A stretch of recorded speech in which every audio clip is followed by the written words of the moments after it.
ధర్మవరంలో కూటమి మధ్య విభేదాలు ఉన్నాయంటూ కూడా బయట ప్రచారం జరుగుతుంది. నిన్నటి ఘటన కూడా కొద్దిగా అందరికీ కూడా ఆందోళన కలిగించింది. దీనిపై పరిటాల శ్రీరామ్ ఏం క్లారిటీ ఇస్తారు ధర్మవరం ప్రజలకు కానీ ఇది మొత్తం ఆంధ్ర రాష్ట్రంగా సంచలనంగా మారింది. శ్రీరామ్ ఏం క్లారిటీ ఇస్తారు?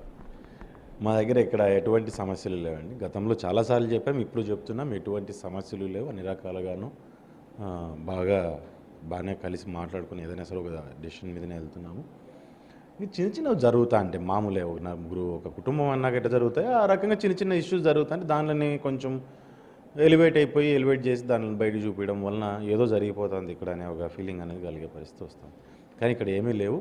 నిన్న జరిగింది కూడా నిన్న జనరల్గా మాట్లాడడానికి పొరపాటు ఏదైనా గొడవ జరుగుతుందేమో అనే భయంతో పోలీసులు అక్కడ ముందే ఉండడము వీళ్ళని అడ్డుకిచ్చడం వలన అది ఇష్యూ వేరే రకంగా టర్న్ అయిపోయి ఫ్లేరప్ అయింది తప్ప వేరే రకంగా అదేది మినిస్టర్ గారితో మాట్లాడడానికే మొత్తం ఎవరైనా సరే వెళ్ళింది అక్కడ. జనరల్ కూర్చొని మామూలుగా ఎట్లా వచ్చిన ప్రతిసారి వెళ్తారు, ఏదో కొత్తగా ఏం వెళ్ళట్లా. పోలీసులకు వాళ్ళ భయం వాళ్ళకు ఉంటుంది కదా, ప్రోటోకాల్స్ ఇవన్నీ ఉంటాయి, దాని ప్రకారం ఇది చేసుకున్నప్పుడు వాళ్ళు అక్కడ ఆపడం వల్ల కొద్దిపాటి అదేదో ఫ్లేరప్ అవ్వడం ఇష్యూ జరిగింది తప్ప దీంట్లో వేరేదేమీ ఉద్దేశము లేదు, ఇంకోటి లేదు. రెండోది సత్యకుమార్ గారిని ఈరోజు శ్రీరామ్ అనే వ్యక్తి ఎంత అభిమానిస్తాడో ఇక్కడ ఉన్న తెలుగుదేశం కార్యకర్తలు అంతా కూడా అంతకంటే ఎక్కువ అభిమానిస్తారు ఆయన్ని. సో ఆయనకు మీద ఆ గౌరవం కానీ అభిమానం కానీ పూర్తి స్థాయిలో వీళ్ళందరికీ ఉంది. సో ఆయన మీద గొడవ చేయడము లేదంటే ఆయన అవమానపరచడం అనేది ఎటు రకంగానే ఉంది. అంటే మున్సిపల్ కమిషన్ విషయంలో ఏంటి టీడీపీకి కానీ జనసేనకి వచ్చిన ఇబ్బంది ఏంటి అంటూ కూడా బయట ప్రశ్నలు వస్తున్నాయి. అంటే గతంలో 3 ఏళ్ళ తర్వాత ఎవరికి పోస్టింగ్ సంబంధించి ఇవ్వరు, కానీ ఎందుకు తీసుకొచ్చారు? బీజేపీ తీసుకొచ్చారా, తాత్కాలికంగా వచ్చాడా? బేసిక్గా టీడీపీకి జనసేనకు అంటూ ఎటువంటి ఇష్యూస్ ఉండవండి. ఎందుకంటే ఇక్కడ మాకేం బిజినెస్లు లేవు, లేకుంటే వాళ్ళతో రోజు మాకు పనులు ఉండవు, మేము పనులు చేయించుకుంది లేదు, మేము పోగొట్టుకుంది ఏం లేదు కమిషనర్తో. ఇక్కడ మేజర్గా ప్రజలకు ఇబ్బంది ఉంది. ప్రజలకు గతంలో వాళ్ళు చేసినప్పుడు ఈ బిల్డింగ్ దీనిలలోనూ రకరకాల దీనిలలో ఇబ్బందులు ఉన్నాయి. వాళ్ళు దాంట్లో ఎమ్మెల్యే ప్రెజర్ అంటారో గవర్నమెంట్ ప్రెజర్ అంటారో రకరకాల వాళ్ళ జస్టిఫికేషన్ వాళ్ళు ఇచ్చుకున్నప్పటికీ బట్ స్టిల్ ఒక ఇష్యూ అనేది జరిగింది, ఇక్కడ ఒక సమస్య అనేది జరిగింది. ఆ సమస్య జరిగినప్పుడు అటువంటి వ్యక్తి మరీ ఎందుకు ఇంకో మంచి వాడిని తీసుకురండి అని చెప్పి అడగడం జరిగింది. జనసేన తరఫు నుంచి కావచ్చు, తెలుగుదేశం తరఫు నుంచి కావచ్చు.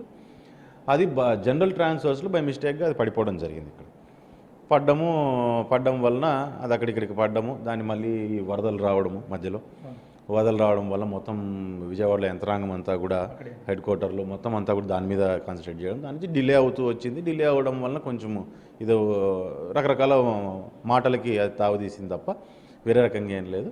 సత్యకుమార్ గారికి ఇష్యూ గురించి చెప్పడం జరిగింది. ప్రజలకు ఇష్టం లేని పని నేను కూడా చేయను అంటూనే ఆయన కూడా చాలా స్పష్టంగా దాని గురించి క్లారిటీ ఇవ్వడం కూడా జరిగింది. ఫైనల్గా చెప్పండి, పరిటాల శ్రీరామ్కు రాష్ట్రం అంతా ఆసక్తిగా ఎదురు చూస్తున్నారు. ఏం పదవి వస్తుంది? గత 3 నెలల నుంచి చర్చ పెద్ద నడుస్తుంది. ఇది శ్రీరామ్కి ఏదో ఒకటి మా ఫ్యాన్స్ అంతా కూడా ఎంతో కోరుకుంటున్నారు, మా శ్రీరామ్ కావాలండి. ఏం ఆశిస్తారు ప్రజలు? ప్రజలతో చంద్రబాబు నాయుడు గారిని మేము అడిగింది ఒకటి అండి, ప్రజలకు సమస్యలు ఏమైనా వచ్చినప్పుడు తీర్చే సపోర్ట్ చేయండి చాలు అని మేము అడిగినాం. ఖచ్చితంగా దాని ప్రకారమే ఏదో తగ్గట్టుగానే పైనుంచి పార్టీ ఖచ్చితంగా న్యాయం చేస్తుంది. దాన్ని మనం వెయిట్ చేసి చూడాలా. ఖచ్చితంగా వాళ్ళకి తెలుసు ఏం చేయాలి, ఎప్పుడు చేయాలనేది. సో డెసిషన్ వాళ్ళ మీద ఉంటుంది, వాళ్ళ మంచికి ఆలోచన చేస్తారని అనుకుంటున్నాం. ప్రజలకు అందుబాటులో పని ఏదైనా సరే, వాళ్ళకి మేము చేసే పని ఏదైనా సరే వాళ్ళకి ఉపయోగపడేటట్టుగా ఉంటే చాలా అనుకుంటాం. మీ అభిమానికి ఏం చెప్తారు? ఎందుకంటే అభిమానులు ఉత్కంఠగా ఎదురు చూస్తున్నారు ఏం పదవి వస్తుందని, వాళ్ళకి ఏం చెప్తారు? దాంట్లో చెప్పేది కానీ చూద్దాం. ఎందుకంటే చాలా ఈక్వేషన్స్ ఉంటాయి. మేము కాన్స్టిట్యున్సీలోనే తలకిందలు అవుతా అంటాము. అట్లాంటిది పైన వాళ్ళు స్టేట్ వైడ్ చేయాలంటే వాళ్ళకు కూడా చాలా ఇబ్బందులు ఉంటాయి, లిమిటేషన్స్ ఉంటాయి, కొన్ని ఆబ్లిగేషన్స్ ఉంటాయి, ఇట్లా రకరకాలుగా ఉంటాయి. చూద్దాం, వాళ్ళ పరిస్థితిని బట్టి వాళ్ళు కూడా ఏదైనా చేయాల్సిందే. టక్కని మనం కూడా దానిలో తప్పు పడ్డానికి ఉండదు. సో అది ఏదైనా సరే డెసిషన్ అనేది ఖచ్చితంగా వాళ్ళు మంచి డెసిషన్ తీసుకుంటారు, మాకు మంచి జరిగేటట్టుగా తీసుకుంటారని ఆశిస్తాను.